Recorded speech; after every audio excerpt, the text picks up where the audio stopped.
பெரம்பூர் தொகுதி திமுக வேட்பாளர் ஆர்.டி. சேகரை ஆதரித்து முதலமைச்சர் மு.க.ஸ்டாலின் பரப்புரையில் ஈடுபட்டு வருகிறார். இதனை நேரலையாக பார்த்துக் கொண்டிருக்கிறோம்.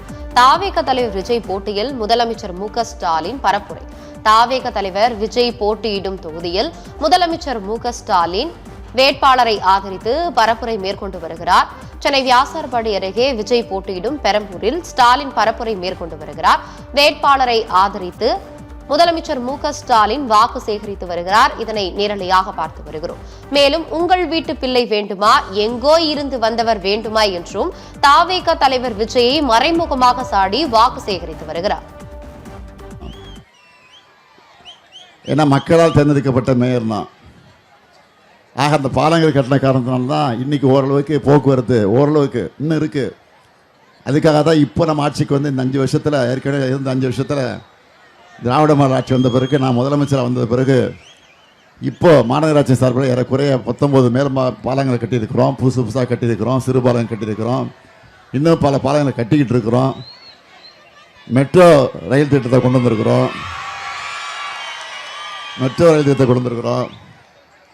அதெல்லாம் செஞ்சுருக்கிறோம். அந்த உரிமையோடு வந்திருக்கிறேன். தமிழ்நாடு பூரா நான் சுற்றிட்டு வந்தேன். நேற்று தான் வந்தேன் சென்னைக்கு.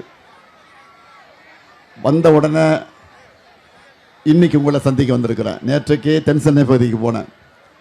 இன்னைக்கு வட சென்னை பகுதிக்கு வந்திருக்கிறேன். உங்களை சந்திக்க வந்திருக்கிறேன். அதிகமாக உங்களுக்கு எதுவும் சொல்ல வேண்டிய அவசியம் இல்லை. இருந்தாலும்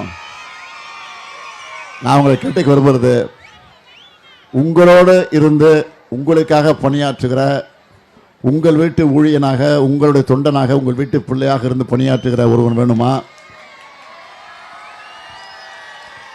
ஏதோ எங்கோ இருந்து வந்து புதுசா அரசியலுக்கு வந்து அப்படிப்பட்ட ஒரு நாடகத்தை நடிச்சுக்கிட்டு அவர் வேணுமாங்கிறத கொஞ்சம் சிந்திச்சு பாருங்க. அவ்வளோதான் அவங்களை கேட்குறேன். ஒரே கேள்வி, வேற ஒன்றும் வேணாம். நான் யாரையும் அரசியலில் தாக்கி பேச விரும்பலை, விமர்சனம் பண்ணி பேச விரும்பலை. ஏன்னா அதுக்கு எனக்கு வழக்கம் இல்லை, எனக்கு பழக்கமே கிடையாது.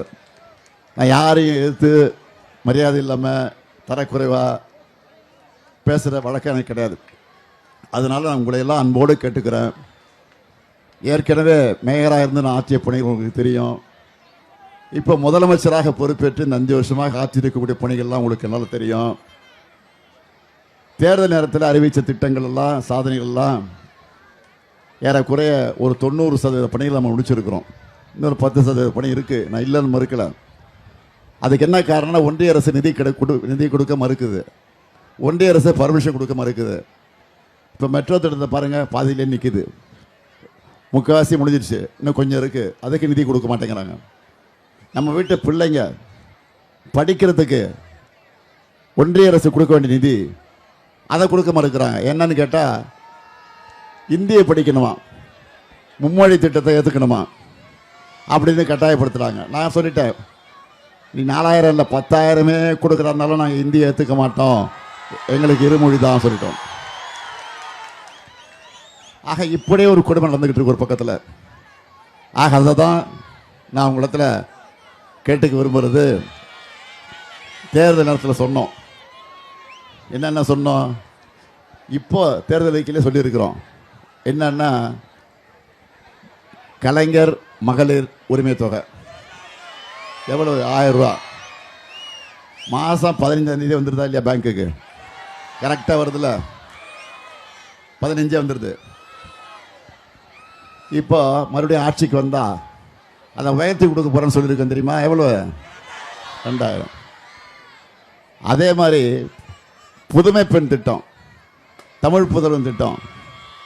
புதுமை பெண் தமிழ் புதல்வன் திட்டங்கிறது என்னன்னா, பள்ளிக்கூடத்தில் படிச்சுட்டு, ஆரம்ப பள்ளிக்கூடத்தில் படிச்சுட்டு காலேஜுக்கு போகிறாங்க. வரேன் காலேஜுக்கு, நம்ம வீட்டு பெண்கள், நம்ம வீட்டு பசங்க காலேஜுக்கு போகும்போது அவங்களுக்கு மாதம் 1000 ரூபா அதுவும் கொடுத்துட்ருக்கோம். அதான் புதுமை பெண் தமிழ் புதல்வன் திட்டம். அதை கூட உயர்த்தி நம்ம ஆட்சிக்கு வந்த உடனே அது 1500 கொடுக்க போகிறோம். அது அறிவிச்சிருக்கிறோம். அடுத்து உங்களுக்கெல்லாம் ரொம்ப பிடிச்சமான திட்டம், இல்லத்தரசி திட்டம். இல்லத்தரசி திட்டத்தில் எவ்வளவு? 8000. 8000 சொல்லுங்க. 8000 ரூபா கொடுக்க போகிறோம். அந்த 8000 ரூபா வச்சுக்கிட்டு நீங்கள் நம்ம மகளிர் என்ன பொருளை வேணாலும் வாங்கிக்கலாம். உங்களுக்கு இஷ்டமான பொருள் லிஸ்ட்டு போட்டு கொடுத்துட்டோம். பார்த்தீங்களா இல்லையா? என்ன சொல்லுங்கள் பாப்போம். ஃப்ரிட்ஜு, டிவி, வாஷிங் மிஷினு, மேக்கா, ஆக ஒரு 5-6 ஐட்டம் கொடுத்துட்டோம். உங்களுக்கு எந்த ஷாப்புக்கு போகணுமோ அந்த ஷாப்பில் போய் வாங்க. உங்களுக்கு விரும்புகிற ஷாப்பு, நல்ல கம்பெனி, நல்ல குவாலிட்டி, என்ன பொருள் உங்கள் இஷ்டம், உங்கள் சாய்ஸ் இது. நீங்கள் தயவுசெய்து சொல்கிறேன், உங்கள் வீட்டுக்காரெலாம் கேட்டுறாதீங்க, குழப்பிடுவாங்க உங்களை. பிரச்சனை வந்துடும் உங்களுக்குள்ள. ஏதாவது பிரச்சனை வந்தால் சொல்லுங்கள், அண்ணன் இருக்கான், ஸ்டாலின் இருக்கான், நான் பார்த்துக்கிறேன் சொல்லுங்க, கவலைப்படாதீங்க. ஆக உங்களுக்கு பிடிச்சதை வாங்கிக்கணும். இப்போ இதெல்லாம் எதுக்கு கொடுக்குறோம்? மகளிருக்கு ஏற்கனவே கலைஞர் ஆட்சியில் இருந்தப்போ சொத்தில் சம உரிமை கொடுத்தாரு இல்லையா? வேலை வாய்ப்பில் பெண்களுக்கு 30% இடஒதுக்கீடு கொடுத்தாரு. கர்ப்பிணி பெண்களுக்கு உதவித்தொகை கொடுத்தாரு. அது விதவைகளுக்கு மறுவாழ்வு திட்டத்தை கொண்டு வந்தார். மகளிர் சுய உதவிக்குழு கொண்டு வந்தார். இப்போது நம்ம திராவிட மாடல் ஆட்சியில் அவருடைய மகன், கலைஞருடைய மகன் ஸ்டாலின் ஆட்சிக்கு வந்த பிறகு கலைஞர் மகளிர் உரிமை தொகை, அதே மாதிரி புதுமை பெண் திட்டம், ஆட்டோ ஓட்டுறதுக்கு ஆட்டோவுக்கு அது கடன், இப்படி பெண்களுக்காக பல திட்டங்களை நாமும் அறிவித்து நடத்திட்டு இருக்கிறோம். என்ன காரணம்? நீங்கள் உரிமையோடு இருக்கணும். ஒரு 1000 ரூபாய்க்காக புருஷன்கிட்ட போய் கோச்சிக்கிட்டு சண்டை போட்டுக்கிட்டு அவன் புருஷன் வந்து கொடுக்க மாட்டேன் சண்டை போட்டு போயிட்டான்னா ஒரு 4 நாள் பிரச்சனை வீட்டில்.